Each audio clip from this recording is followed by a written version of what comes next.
AEW Double or Nothing 2026 is in the books, and we have a brand new AEW World Champion. MJF, as predicted, does win the AEW World title for a third time, avoiding having to shave his head, and Darby Allin's crazy historic run has come to an end, and we figured this is where it would be. There was no extra surprises. He didn't retain. We didn't see Wardlow. There was some rumors of him. We didn't see Mick Foley come back out because Foley and MJF had a little confrontation in the buy-in. And in the end, it was MJF getting it done with an avalanche tombstone pile driver that did Darby in. Darby freaked us out as usual in the main event. I was very worried going into this that, Darby, knowing that this is going to be his final title defense, at least of this title run, that he was going to make it certain that we remembered him. Mick Foley used to have this problem. I felt like every match he would have after the Hell in the Cell bump, he felt like he had to deliver something, that was extremely dangerous or that we haven't seen, or to, give us that moment. And I was hoping that Darby wouldn't go overboard. Excuse me.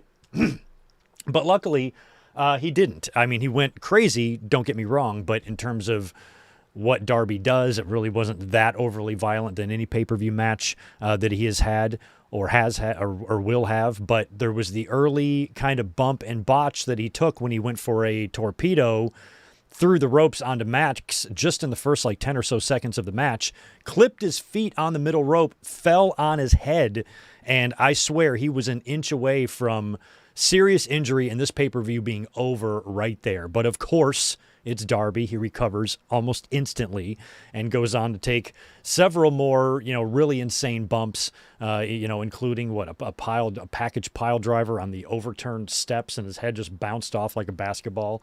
It was insane. I think the only spot that could have been bad that I'm not sure if it was or not was when Darby climbed to the top of the Tron and he did a coffin drop off of the video wall in the entranceway there onto Max, who was on a table.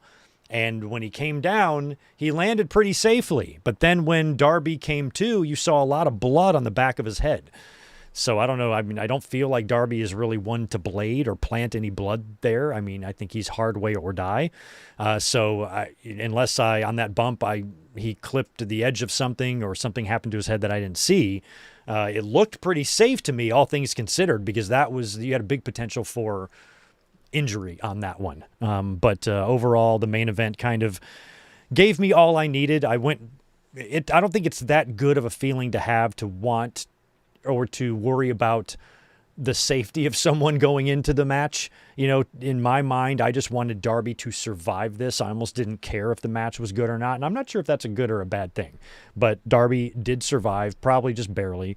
And he's going to be hurting for certain in the next couple of days. But all things considered, he's going to be all right. And MJF now begins his third run. His luscious, or I wouldn't say luscious, but his Brillo-like head of hair will remain intact. They did set up a clipper station and a barber's chair and all that shit, but they never needed it. All that they used it for was Darby coffin dropping MJF through it. So the main event was good.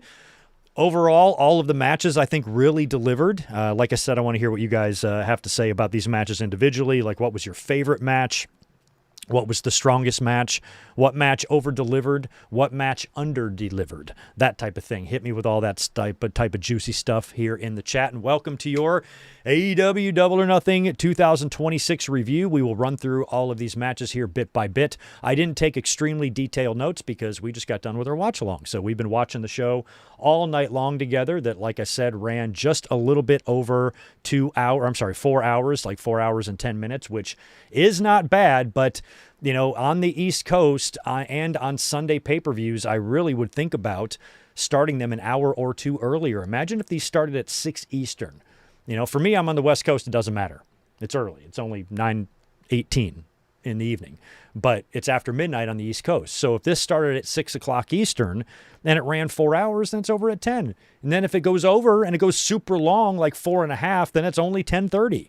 So, the fatigue would be less. I think it would reduce a lot of the complaining about how long these shows are and how late they can go. But it's a matter of not ending so late, I think, is what you want to try to do. Now, tomorrow's a holiday. No big deal this weekend. But for future weekends, if you have a pay-per-view on a Sunday and the next day is not a holiday, don't start them at 8 o'clock. Kick them back a little bit earlier. That's my suggestion friendly suggestion to AEW, so you don't burn your fans out. Tonight's crowd in Louis Armstrong Stadium, 15,000 for this thing, and they remained jacked the whole night. I mean, one of the best crowds of the year, one of the best crowds in a while, and they never got burned out. And I thought AEW, with the 9 main card matches that they had here, did a really good job of timing this out to where you didn't go too long and you didn't throw an extra match on there. 9 was a good number to have. I think when you start doing 10 or trying to cram even 11 on there, that's when you can run into timing issues. So the 9 that they had was really well timed. And of course, for those of us who watch both AEW and WWE, we see how WWE shows are paced out. And now in the ESPN era, we have so much filler in between these matches. We have an hour and a half of bullshit in between all of these matches, and we have a 4-hour show with 5 fucking matches on it. AEW, it's pretty much one match to the next. You don't fart around too much in between. So, they're able to give you as much wrestling as they possibly can for your $40 or $50. Depending on what you're paying, and I appreciate that. So I thought tonight was a good amount of matches. I wouldn't really be going over 9. I think 9 is all AEW needs to do. If they do want to have 10 matches, then have a couple of quick ones so you don't go too much past 4 hours. That's my advice. All in all, I thought the show was pretty fun. We had a good time watching it, and we have lots of stuff to talk about because, as we saw on the buy-in tonight, Mick Foley has signed with AEW. We talked about this on the podcast on Saturday, and it was announced that he's going to be, moving forward, the co-host of the buy-in shows with Renee Paquette. So Foley makes his debut here in New York. The crowd was so loud for him when he came out, I couldn't really hear his theme music, but let me know what you thought of it, or if you could, kind of make out how it sounded. But he had a tremendous ovation there, and he really looked good. He was way slimmer than I expected him to be.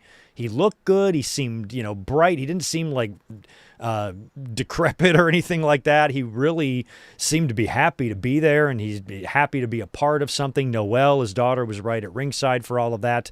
Renee seemed super joyful that he was there, and Foley seems to be in this thing to actually do stuff, and maybe be more of a actual personality on the show.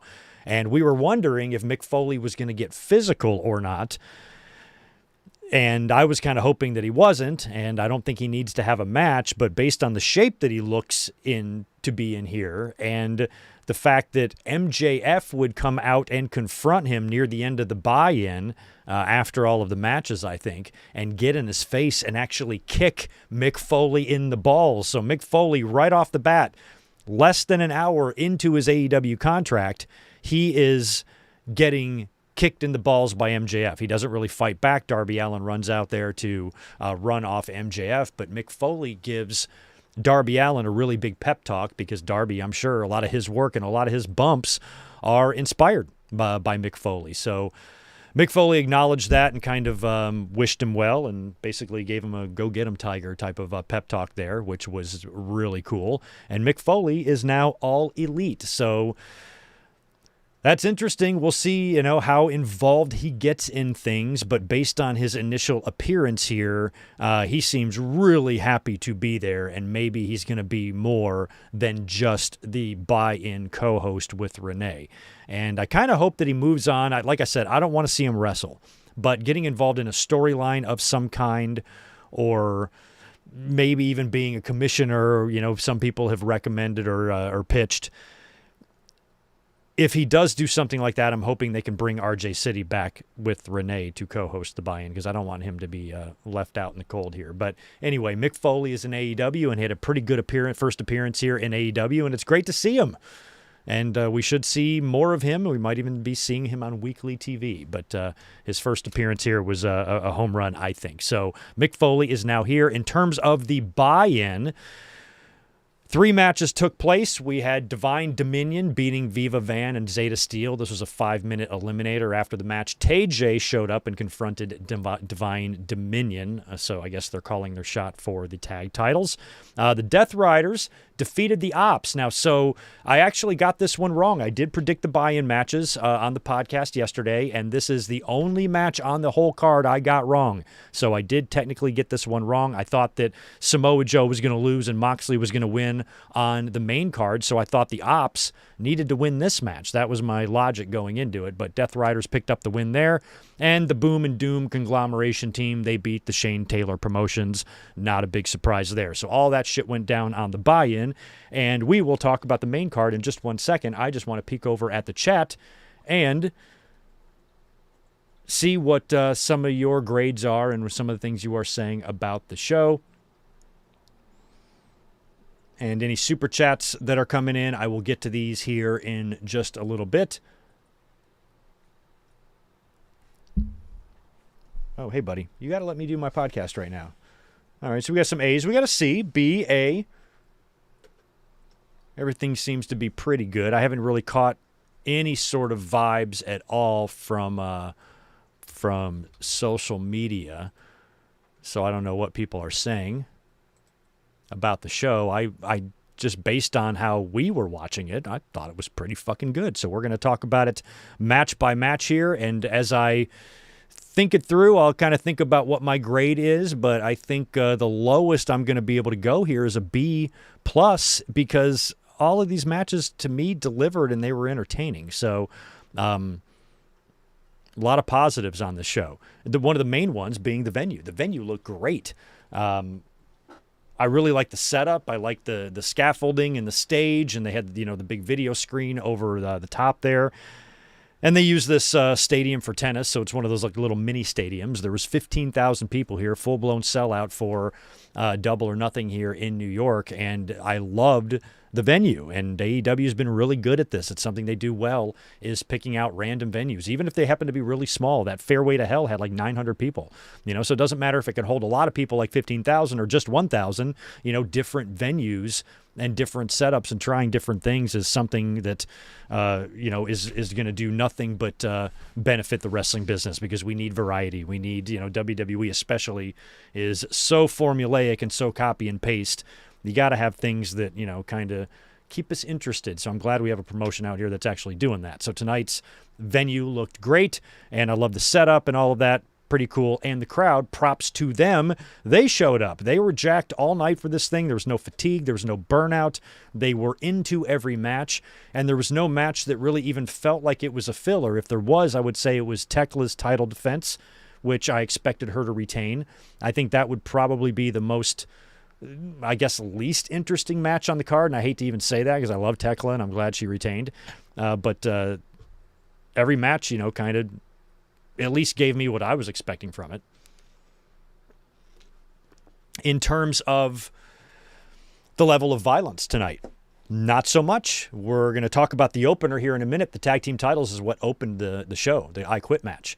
So that opened. But overall on the show, we did not have an overwhelming amount of blood.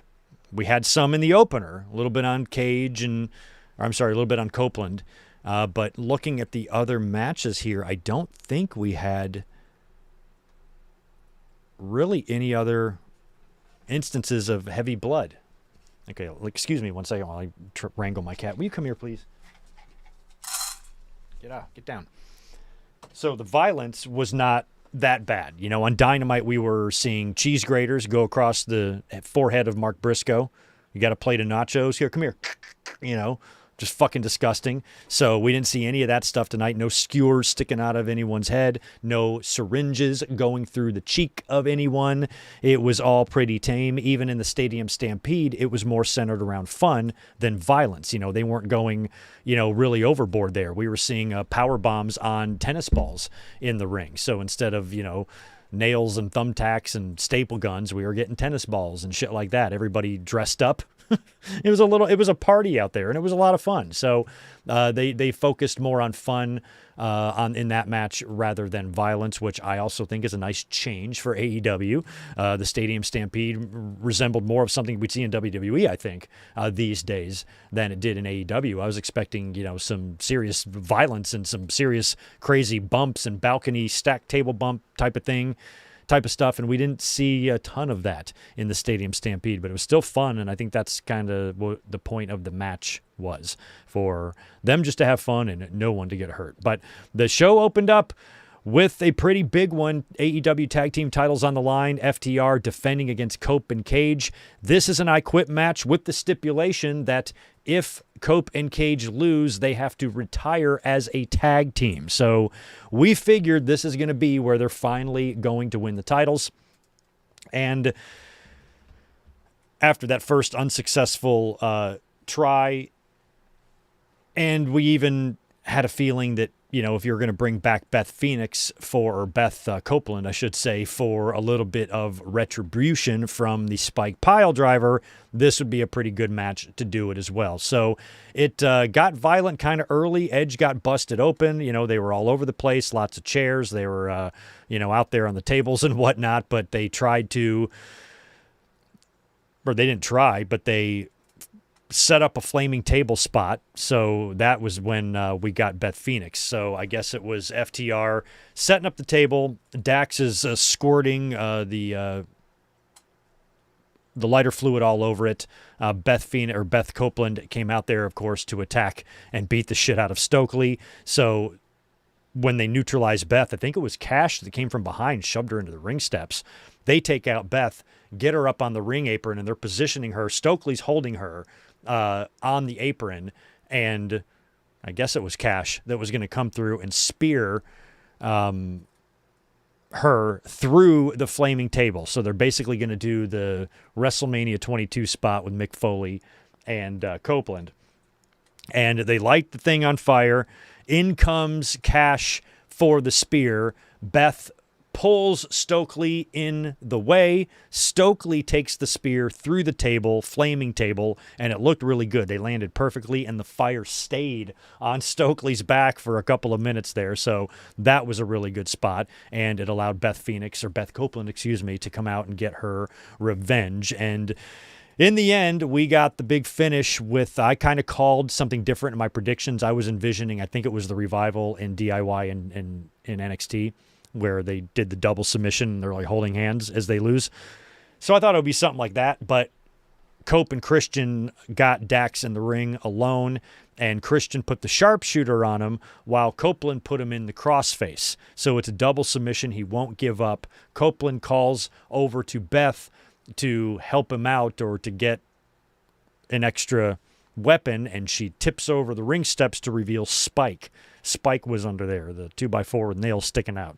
Throws that or brings that into the ring, and they basically shove it right into his head as they have him in the dueling sharpshooter crossface submission, and Dax finally screams, "I give up," into the microphone, and Cope and Christian win. Every time that Christian was asked if he quits, he said one time, I banged your mother.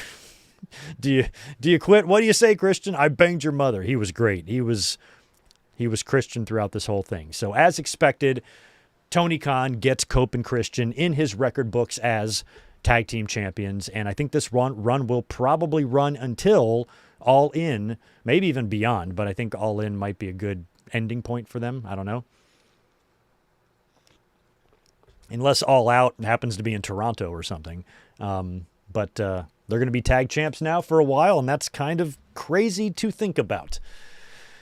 That Edge and Christian are once again tag team champions in pro wrestling. Wow. I saw them. at SummerSlam 2000, I was there. Were they champs going into that, or did they win the titles? I think they won the titles. Anyway, I saw them win the championships over a quarter century ago in person, and here they are, 2026, winning them damn things. Congrats to Cope and Cage. I think that's really cool. We'll see how long they hold on to the titles, and we'll see who beats them for those belts. If it's going to be FTR, a lot of people think that FTR could be the team that's actually going to win back the belts from them, or if it's going to be someone else altogether. I kind of hope they keep the titles until some of those 90-day clauses complete, and we can get New Day versus Cope and Christian, or even Cope and Christian in Motor City. But if New Day came in to confront them somewhere, I think that would be a lot of fun. So I think they're champs at least for the next 90 days. Let's hope so. Match number 2 of the night was a fucking banger. Kazuchika Okada defending the International Championship against Konosuke Takeshita.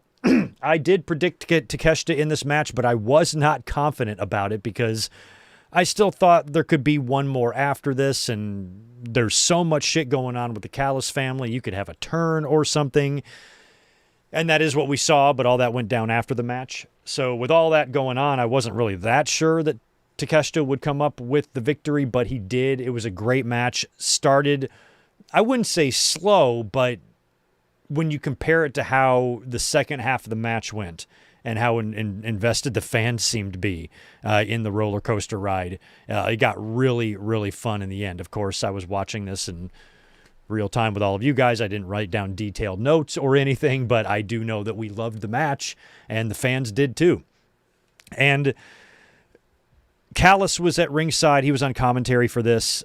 I wasn't sure that regardless of who was going to win, if we could really rule out some Callis family guys. I wasn't sure if it was going to be like just Callis himself, or just one member of the Callis family, or a bunch of them, or how far or not far they were going to go in the booking of this thing. But luckily for me, they didn't go that far, and they didn't go that over the top. It was Takeshita getting the win here, and hitting his finisher after Okada had kicked out at 1. Or no, was that a different match? What fucking match was that?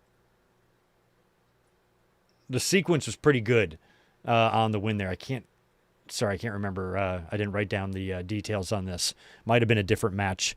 Oh, I think it was Joe. Was it Joe? Who did the kick out at 1 thing only to lose immediately? It was either Okada or it was Samoa Joe. The finish of Joe and Osprey was good too. But Takeshita and Okada had a hell of a match. One of the things I did want to check, by the way, is I wanted to look at the match time on that. I meant to look that up before. I've got it right here. How long did that match go? It was 19 minutes. I was about to say, I thought it went 20 to 22.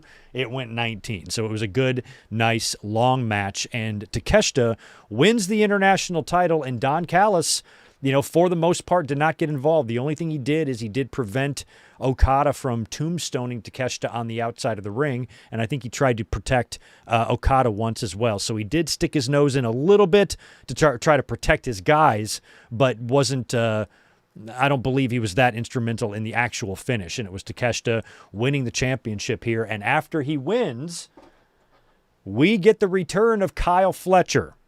So Kyle Fletcher comes out. Takeshita is basically in the ring with face-to-face with Okada and Callis, and I think Mark Davis is in there, and Rocky Romero, I think, too. So he's basically staring at 4 guys here, and it looks like, they could potentially attack him, and then out comes a returning Kyle Fletcher, who comes out, backs off the Callis family, and then winds up celebrating with Takeshita, only to turn on him like we thought he probably would. You can't come out there wearing a pink suit and not be a fucking heel. So he turns on Takeshita and ruins his moment and hits him with the big brain buster in the ring. The good news here is Kyle Fletcher is back. I was thinking that he might be out for a little bit longer. I didn't think it was really time for him to be back, but he seems to be, because he's hitting moves in the ring, so he's probably cleared and good to go. So welcome back, Kyle Fletcher, and now he turns on Takeshita, And I guess this means Takeshita is officially out of the Callis family, I would assume. I think that's finally over and done, and now he's champ. But if Fletcher was going to return to turn on him, why didn't he come out and try to help Okada retain the title?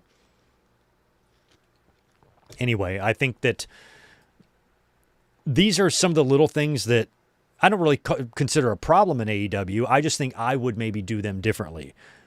That was a really good match. I kind of wanted to appreciate that match and the moment and Takeshita winning the title.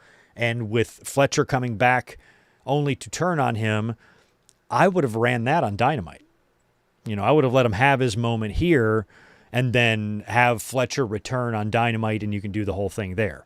That way you get a good segment, meaningful segment on Dynamite instead of cramming it at the end of this match when, I'm trying to appreciate the Takeshita win. That's just... And I feel like that happens a lot in AEW. After there's like a big moment or big match, someone comes out, and does something, and we saw it in the main event. We saw it in the main event after MJF wins back the AEW title and they stretcher Darby Allin out. Kevin Knight comes out and attacks Darby. What did you even need to do that for? That again is something you could have just done on Dynamite. So those things just seem to happen a lot. I'm sure we can think of lots of examples in AEW where that specific thing has happened. So for my taste, maybe that happens too much. It'd be one very minor critique I would have on what was a splendid match.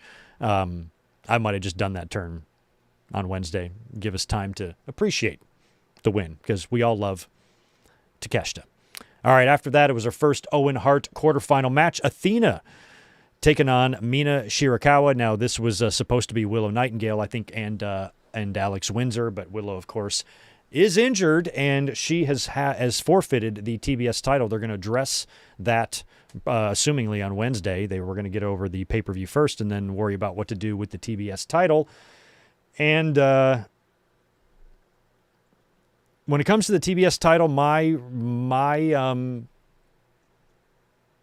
recommendation or pitch would be Jamie Hayter. Give it to Jamie Hayter. However you do it. You're in the middle of the Owen tournament, so they're probably not going to do a tournament for it.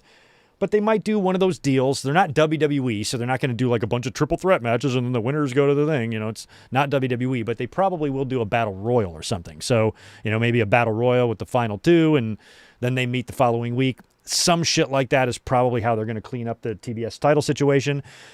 And if that's the case, I would give it to Hayter. I like Jamie Hayter. I think she should be the one to benefit from this unfortunate injury of Willow. That's my 2 cents. But anyway, up next was Athena versus Mina Shirakawa.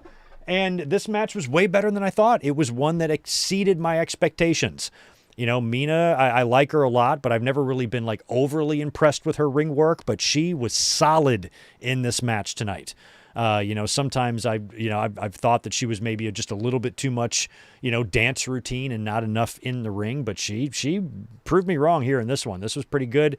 Where it ranks on the card, I guess probably the weakest match, but solid. And Athena has one of my favorite finishers in all the business. I was talking about her finisher and Sol Ruka's tonight during the watch along. And how hard these moves must be, the O-Face and the Soul Snatcher, they must be to execute. And the percentage rate and success rate that you have. And I think Athena, being able to land that so perfectly, granted she's had a lot of practice, being able to land that so perfectly the way she does is just so damn impressive. So it was the O-Face that did Mina Shirakawa in here, but she put up a good fight. She really did. I didn't think that Athena was going to have that much trouble with her, but I wouldn't say took her to the limit, but she definitely gave Athena a run for her dollar bills, So Athena gets the win. She now advances in the Owen, and when you look at the bracket, I got to say the women's bracket is just really disappointing looking. There's no one in there. I know we have a wild card now because somebody has to replace Willow. But other than that, I can't see anyone that really stands out to me other than Athena that I would want to see win this. I mean, maybe Persephone, but, I don't think so. I think Athena, with all of the years that she's held that Ring of Honor title, and don't forget the men's Ring of Honor champion is also in the Owen. He lost. So I think this would be a great belt for Athena to win, and a great tournament for her to win, and she's easily the strongest person in the bracket. So she's my pick, unless this wild card turns out to be Mercedes or something, but then Mercedes is what, going to win the Owen again? Didn't she win it last year? So then it would be Mercedes and Tekla. I would love to see that, but I don't think you need, I think Mercedes, that could happen after, All In. But you would assume we're going to get Mercedes back so she can have a match at All In, so she might turn out to be the wild card. We will see. Either way, we're probably going to see Mercedes back really soon. But in the meantime, congrats to Athena. Right now, she's my pick to win the whole thing. And I kind of hope she does. All right, after Athena and Mina Shirakawa, it was Jon Moxley taking on Kyle O'Reilly. This, to me, was the easiest match of the night to predict because that whole Eliminator deal they did on Wednesday, to me, was just a way to get Moxley, who's one of the main characters on their show, on the pay-per-view, just to give him a match. He has the history there with Kyle O'Reilly, who's kind of had his number a few times. They went to a draw on Wednesday. That set up the match for the championship here, and to me, it was Moxley 1,000%. It was a pretty damn good match, too. Again, another one that I thought might run the risk of boring me a little bit, but it did not. It was a pretty solid match, and we had good old JR on commentary for this, who provided a health update recently on his podcast with Conrad and said that the doctors are worried about dementia and Alzheimer's, and they are monitoring him for that, so they must have seen something in their latest checkup on him that has them a little bit worried that this might be something that he's going to be suffering from. So we have to cherish these Jim Ross moments because I don't know how many we're going to get. You can't imagine we're going to get too many more of these, because this, if he does wind up having one of those illnesses, those progress extremely rapidly.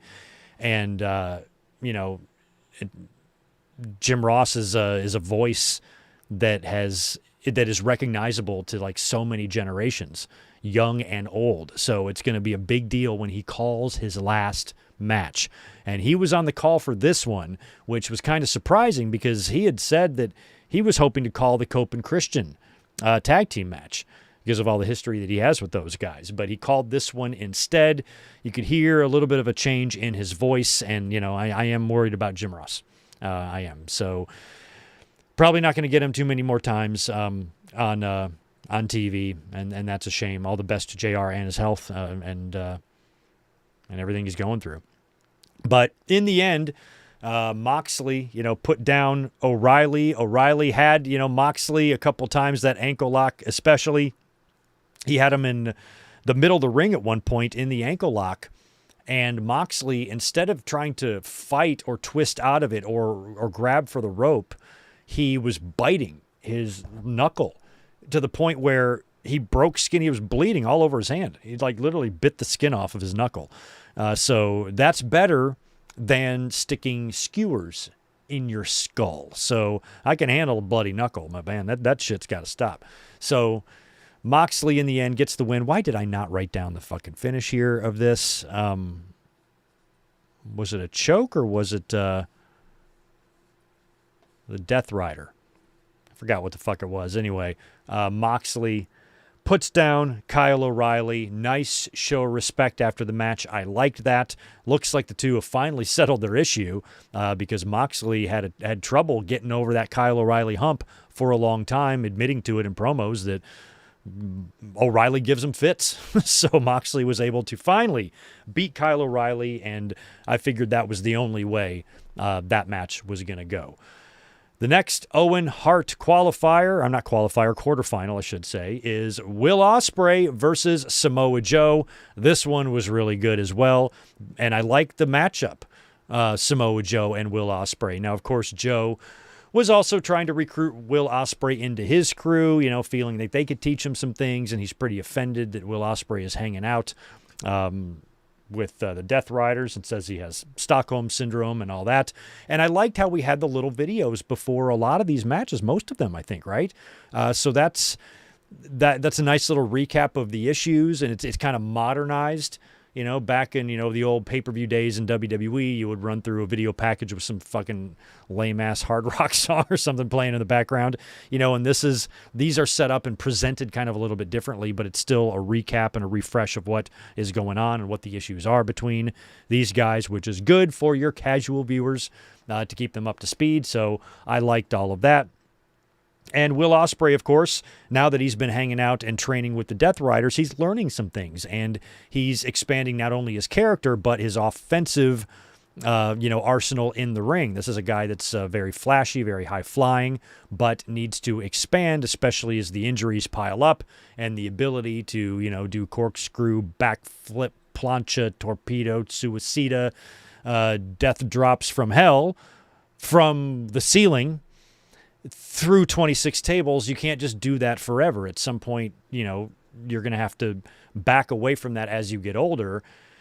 And I like that strategy for Osprey to, learn more, submissions and more ground-based stuff if in the event of, his, of an injury or whatever keeps him less in the air and more on the ground, that he's ready for that. So Samoa Joe is an excellent test for this.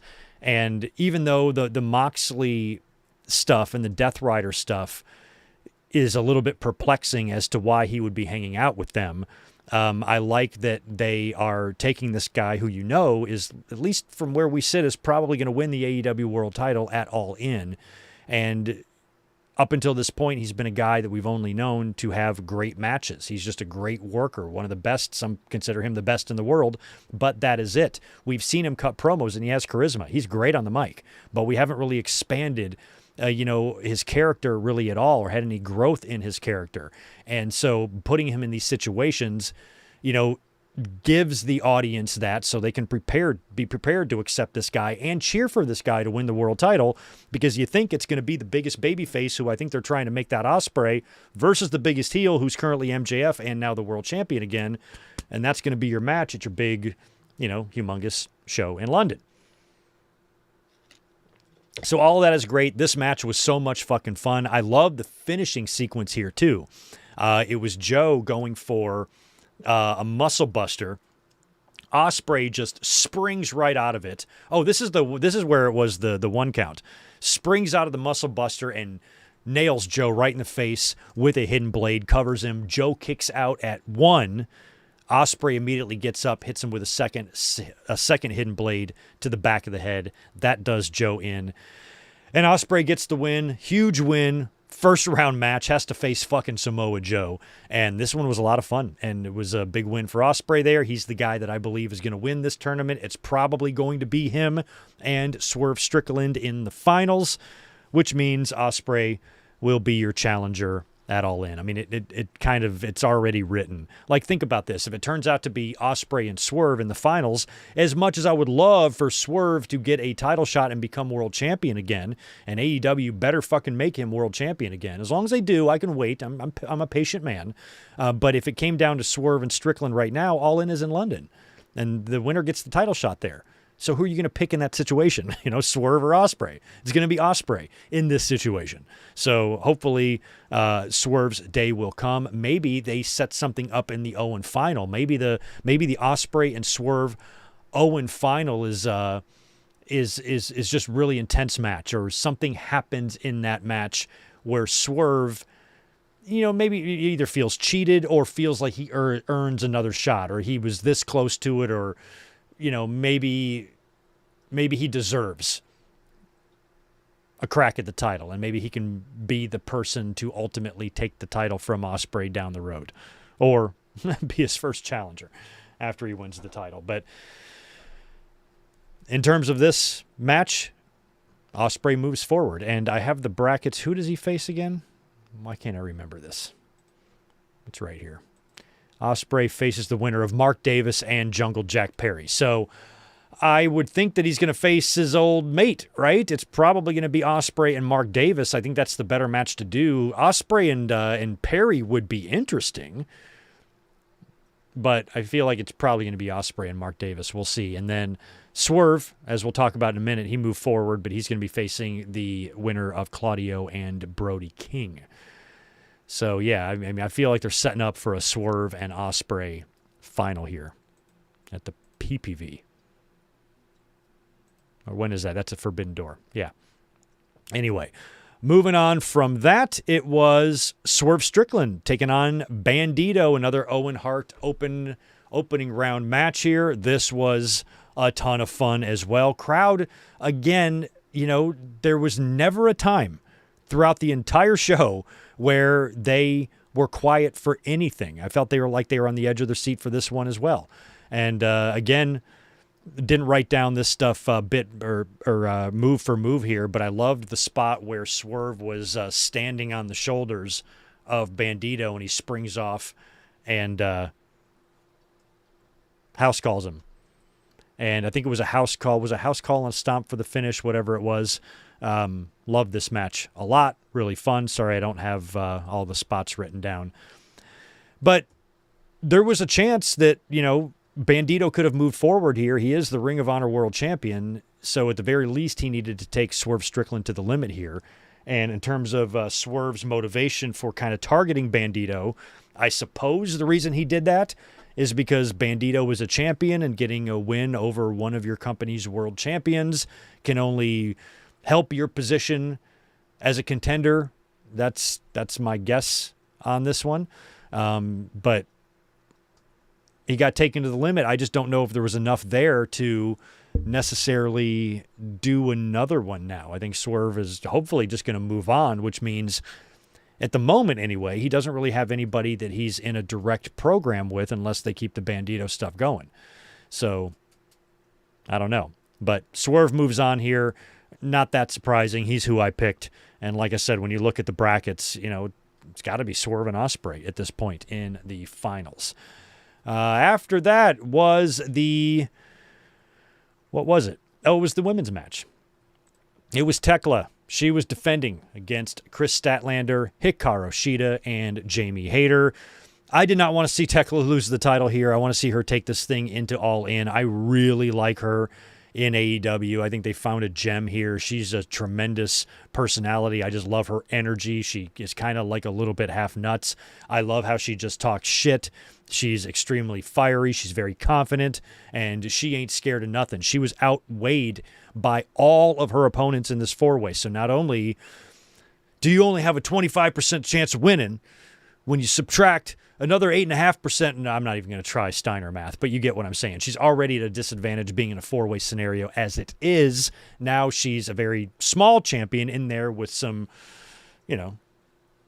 some big women. Statlander, can press slam her easily and stuff. So she's got her work cut out for her here. But, I was kind of relying on, what's going on with Stat and Shida to kind of cancel them out. And then all you really had to do was worry about neutralizing Jamie Hayter. Now, Jamie Hayter is who my, pitch is to win the TBS title. They're going to have to figure that situation out. And instead of, putting it on somebody obvious, give it to Jamie Hayter, who I never really felt like has recovered from, her injury when she was the world champion and then she was gone for so long. She came back and really hasn't done a ton and hasn't won any championships, I don't think. She wasn't like women's tag champs, was she? I don't think she has been. So that would be a perfect thing for her to do. Give her the TBS title. Give her a run. I think she's great. But she did not win here. I'm happy that she didn't because Tekla is awesome. So Shida has Tekla. I'm sorry, Stat has Tekla. I think she's going to hit her with her tombstone finisher thing.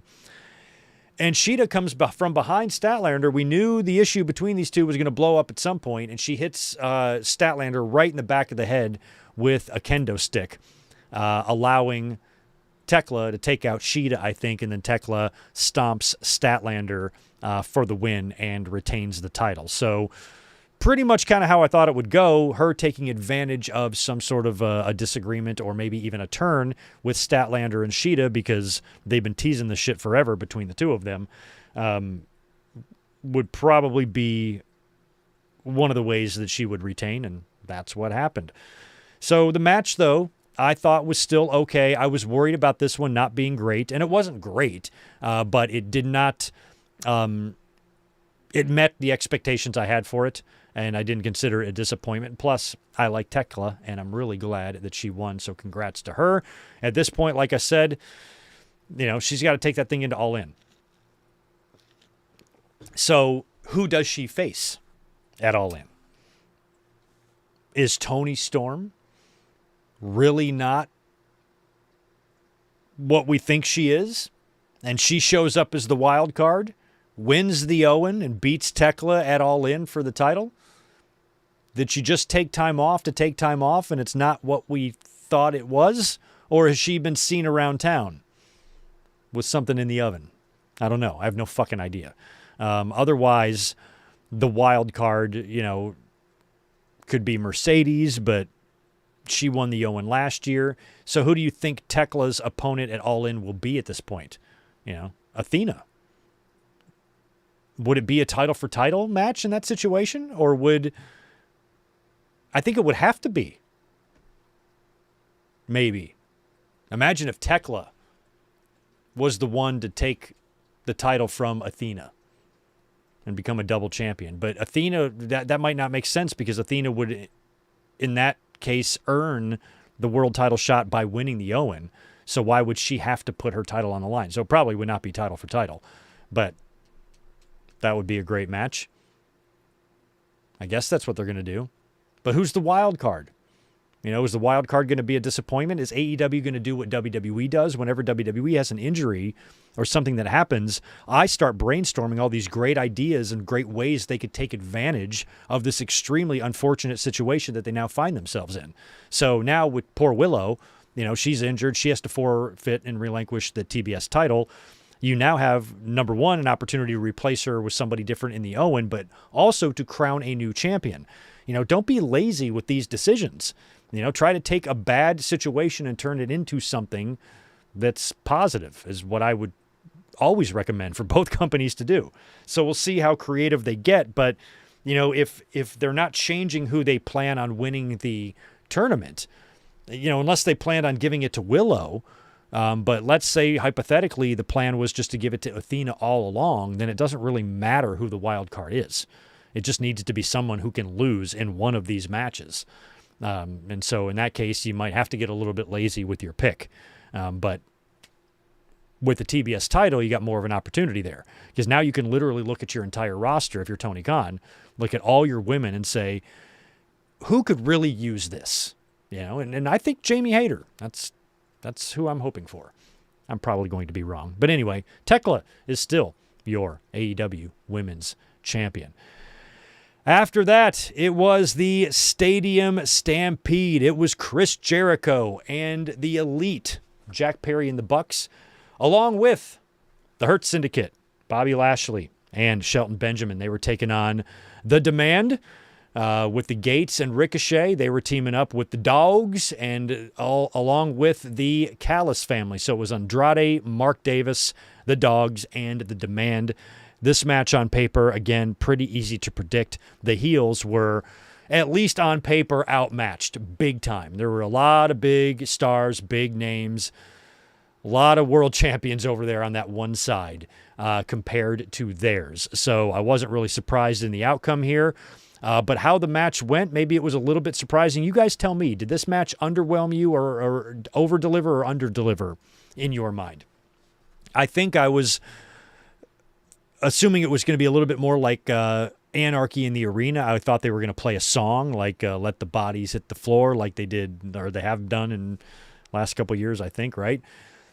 And also those matches can be really violent. This was more centered around fun. And both teams had these really elaborate entrances. Jericho and his team were all in suits. They wrestled in these suits. The heels came in a big Hummer limo. And Jericho and crew all had their, stylish ways of entering the ring. And once the match got underway, it was just a lot of your typical, bonkers brawling because you got 7 guys on each side here. So there's 14 guys in this match. They're brawling all over the arena. And a lot of it was your dives. I think we saw in the first 10 minutes, 3 dives from the top rope onto the pile of guys. They recreated... I think it was in this match, right? Was it in this match? I think they recreated the WrestleMania 25 spot with the cameraman, or did they do that in the MJF match? I forgot which match that happened in, but there was no thumbtacks, there was no skewers, there was no syringes through the cheek, there was no cinder blocks. We did see a cinder block in the opener, though. I forgot to mention that. There was one of the funniest spots in that match is they put Christian's injured hand on the ring steps, but then grabbed a cinder block and put his hand through the hole of the cinder block and then whacked it with a chair. So they put a concrete shield around his wrist and then whacked it with a chair, protecting his wrist. Thanks, guys. So there was no excessive violence in this one. No crazy weapons or anything like that. Just your typical shit, trash cans and whatnot. I think we saw some trash cans, right? But a lot of it was just like top rope dives. And then came the gnarliest spot when I think it was Jericho who pulled out the sack of tennis balls, dumps them into the ring, just a sea of green in the ring. And then Ricochet has to take a flat back bump onto the tennis balls. So brutal, so awful. Man, I don't know how he survived that. You thought it was going to be Ricochet taking the loss here because he finds himself in the ring after all the brawling and all the craziness. He's in the ring by himself with all of the baby faces surrounding him, and they're going for, a multi-man super kick, and I think I forgot which one of the Gates of Agony it was who dove in. One of them dove in. I think it was Bishop, who dove in and basically took the bullet for Ricochet, and then he ate all of the super kicks, and then Jericho hit a lion salt and pinned him for the win. So I thought it was going to be Jericho pinning Ricochet, but he did use the lion salt to get the win. So it was all about Jericho. He was the centerpiece of this. They all came out to Judas, and they all celebrated after the match to Judas, and Jericho got the pin for his team. But everybody got involved. Even Shelton Benjamin was doing top rope dives. Kenny was having a lot of fun out there. Lashley was spearing bitches. It was all in all a pretty, fun match. And I liked that it was that it was different. I didn't have to go out there worried about or fearing for anyone's safety, because this was the match before Darby Allin and MJF, and you already know Darby Allin's going to risk his life. So if we would have spilled buckets of blood here, that would have been a weird thing to do going into the main event when Darby is already planning on giving us some pretty, eye-popping moments. So this match was a perfect speed, I think. Maybe it under-delivered in terms of actual memorable moments. A lot of this stuff was relatively typical. I mean, the tennis balls was, kind of new, but they were in a tennis stadium, so made sense. I like that all the guys were out there basically just having a good time, and nobody seemed to really be seriously hurt in any way. So I like that. Anyway, after the Stadium Stampede, like I said, it was MJF versus Darby Allin. We talked about this match in the opener here. Darby, going in, we were just hoping that he would survive because he's been going crazy. He's been, burning the belt at both ends, defending the title multiple times per week on Dynamite and Collision, and treating all of these matches as if they're WrestleMania main events by doing some crazy stunt or taking an insane bump. And then in the beginning of the show on the buy-in tonight, he gets a pep talk from Mick Foley. So needless to say, going into this match, I was slightly concerned for Darby because I did not want this to be his final day on Earth. He still has more things to do. I think he's 32 or 33 years old. So let's just be safe out there, Darby, if we can. And not 10 fucking seconds into this match, once both guys make their entrances, by the way, which were both pretty good. MJF's was pretty standard. He had the big drop-down tarp, but Darby, he was skateboarding in, and of course he was hanging out, as one does, in the sewers of New York City, just being a little tunnel boy, hanging out in the sewers down there, just leaning up, lounging around, with the rats. There's probably like a leftover Happy Meal on the ground he could snack on. And, there's a nice little puddle of water in case he gets thirsty. He can just slurp some up. And there's plenty of rats to talk to.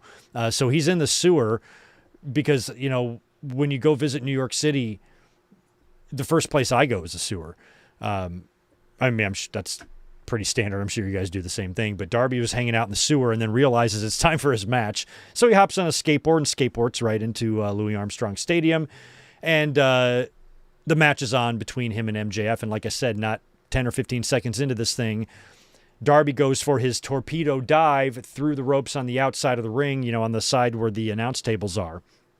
And he clips his feet on the middle rope and winds up landing right on his head. And it was, I jumped back from my chair and I kind of thought the pay-per-view was over right there. I'm like, well, that's a wrap on old Darby. And he was like almost immediately up. Like MJF is smiling about the bump and I'm like, he's probably hurt something. The fact that he's not concussed is pretty amazing, but it was almost instantly realized that he's fine. I don't know how he's fine. How is he fine from these things? It was like right after that, he takes like a flat back apron bump or something. Mere moments after that near career and life ending bump that he took flying on the outside of the ring.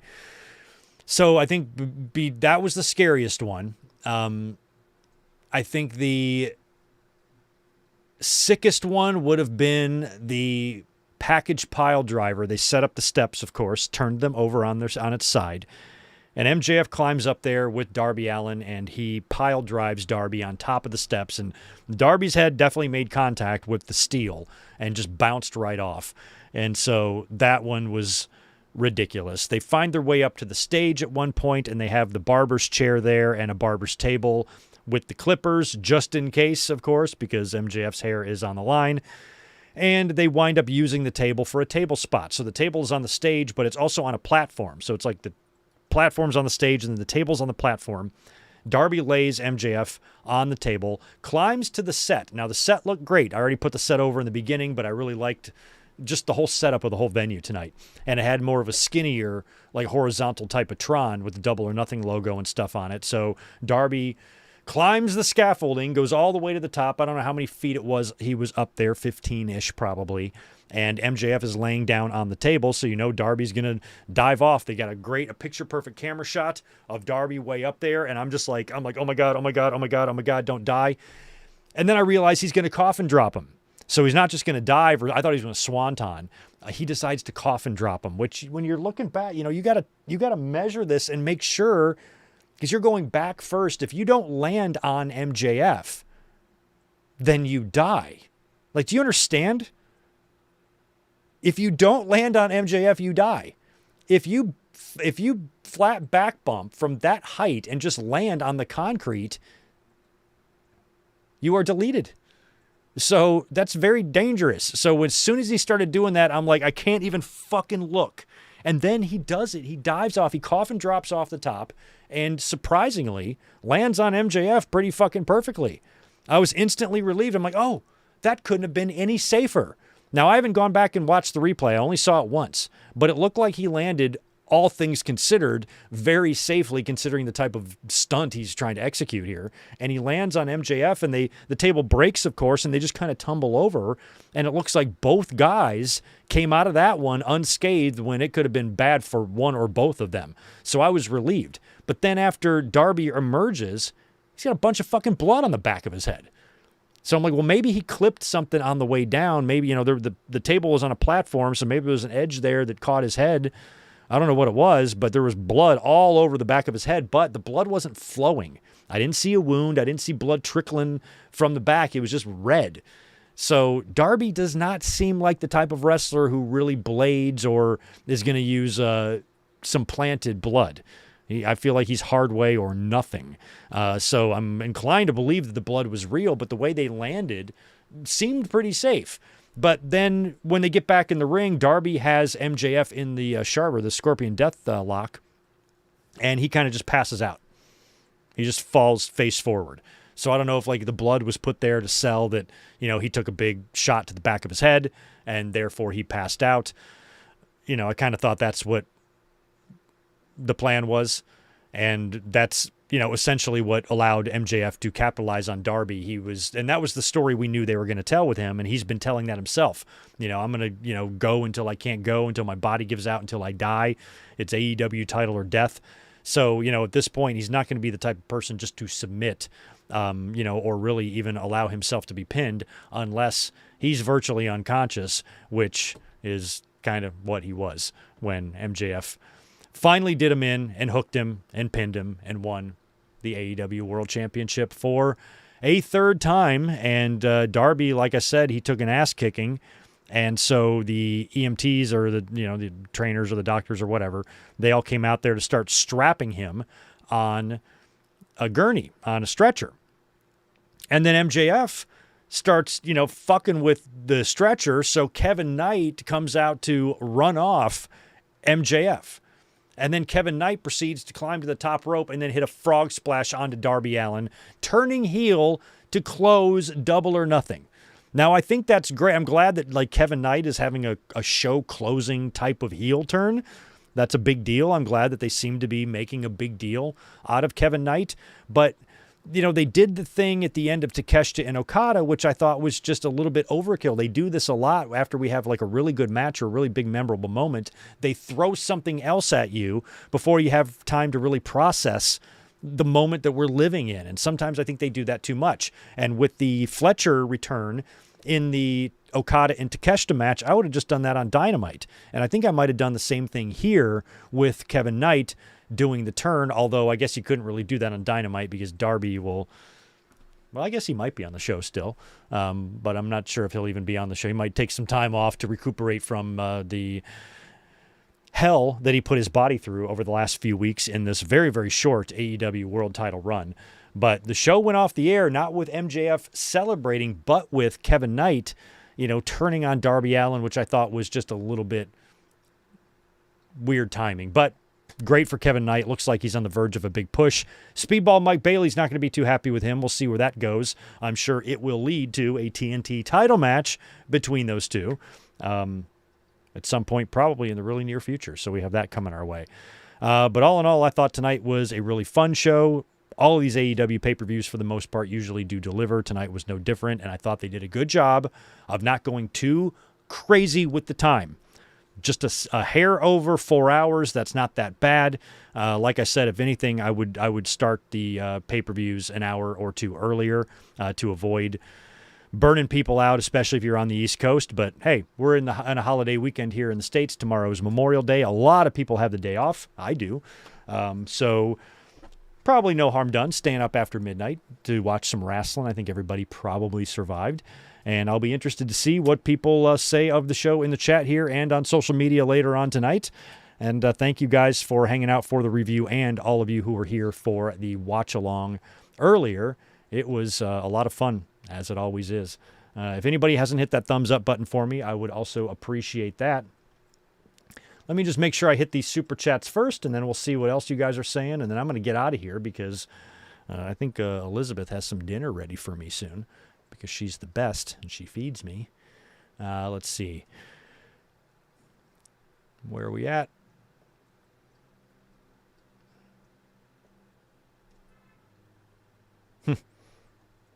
I share, on the other side of the wall is my 18-year-old stepdaughter and her boyfriend. I can hear them in there listening or watching a movie. It sounds like it's scary. It's a scary movie. All right, where did we leave off super chat-wise here? Sorry, just catching up here. Okay.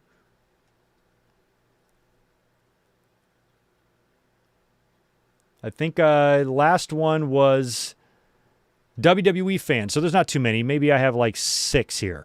WWE fan, you had $5 earlier on. You were saying that wrestling is so interesting right now with talent going to different companies all the time. Well, yeah, that's the beauty of having actual competition. Like we did have it with TNA, but AEW is different. They're just a whole different type of player in this. And to me, as someone who lived through both eras, this is the closest thing that we have seen to WWE and WCW. It's basically like WWE and WCW again. And now we have a number 2 that's a pretty fucking strong number 2 that's only owned by one guy that we don't have to worry about a lot of corporate nonsense with and, mergers and companies being sold. All you had to worry about all that shit with WCW. There's one guy here, one guy in charge. He's a billionaire. The company is well funded. It's got excellent talent. It's well produced. To have a solid number 2 promotion is something that's very, very healthy for pro wrestling. That's why I lecture fans on their tribalism, because they're so fucking dumb. They have no fucking idea how lucky they are to be having this, because we've seen what monopolies can do and how boring they are. But fans are so they're such losers and so desperate to be a part of a winning team, they turn themselves into, a tribal dipshit that steals fun away from themselves. They're missing out on a lot by being a dipshit. If you like wrestling in general, you should be happy that you got options. And right now, anyway, we have options. And that's what's great about modern wrestling. Even though it's not all perfect, AEW has its problems. WWE clearly has its problems. But hey, we got options, and things could definitely be worse, because they have been. They've been much worse than they are now. Mike Witt, 5 from you, bro. I think we're going to somehow get a Tekla versus a Babyface Mercedes Moné in Wembley, not Mercedes Martinez, although that match would be good too. I think I answered that earlier. I touched on it, and you could be right, but like I said, in order for that to happen, she's got to be that wild card, and they haven't even announced when that wild card is going to be introduced. I think it's going to have to be Wednesday. And like I said, if the wild card is not going to win the tournament, then it's going to be somebody underwhelming, because it has to be someone that Tony's willing to have eat a loss. So it can't be anybody that huge. So we will see. I mean, it could be Statlander. Who knows?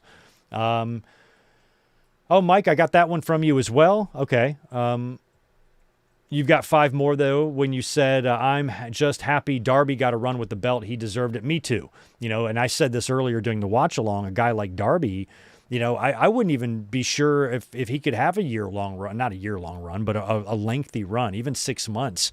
I feel like his run would always be in jeopardy. I would hate for him to have to forfeit the title.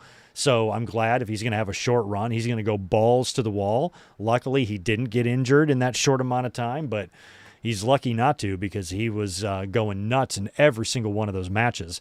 So it was a much-deserved run. A lot of fans, haven't been, totally comfortable with the timing of it. But, some of that is his own doing, too, because he was the one that wanted to go do Everest and stuff. So this shit had to take a back seat. So by the time he got the belt, maybe the fans were thinking, oh, maybe it would have been better if it was then, or I understand that. But he got the belt. That's what's important. And it was a short run. He's now a former AEW world champion. They can circle back to that. He can be champ again one day. But right now, I think MJF's job as the top heel and champion in the company is to put over Will Osprey at All In. I think that's what he's going to do. And 5 more from Mike. Did we really need a night heel turn out there? Why not save that for Wednesday? Well, that's the same thing I said, but there is a good possibility Darby wouldn't even be on the show on Wednesday. Maybe the whole point of carrying him out on a stretcher was for him to not be on the show. So you can't do that on Wednesday if they don't plan for him to be there. But if Darby is booked for Wednesday in any sort of a segment at all, then I'm agreeing with you, because that I would have saved it for Dynamite, for TV. Sometimes they can give you a little bit too much every now and then. Pretty funny. Anyway, let's see what else you guys are saying in the chat, if there's anything interesting going on over there, and then I will get out of here. It's been a long couple days of streaming, and we're going to be back at it again tomorrow, because we're going to be here for a Raw review. I wasn't here last Monday, so we'll be here tomorrow so we can catch up on WWE's end of things on the Raw brand.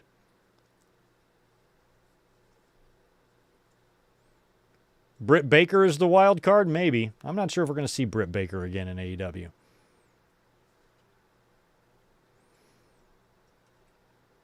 Yeah, I don't want to see Mick Foley have a match. I mean, granted, he looked tremendous. He was slim. He looked like he had, energy, like a spring in his step almost. Like if he had to get physical, he could. But I don't want him to. God knows the health problems he has. But we've talked about his, he's got good doctors and he's always monitoring his situation. So, I don't think he could even get cleared for an actual match anyway. But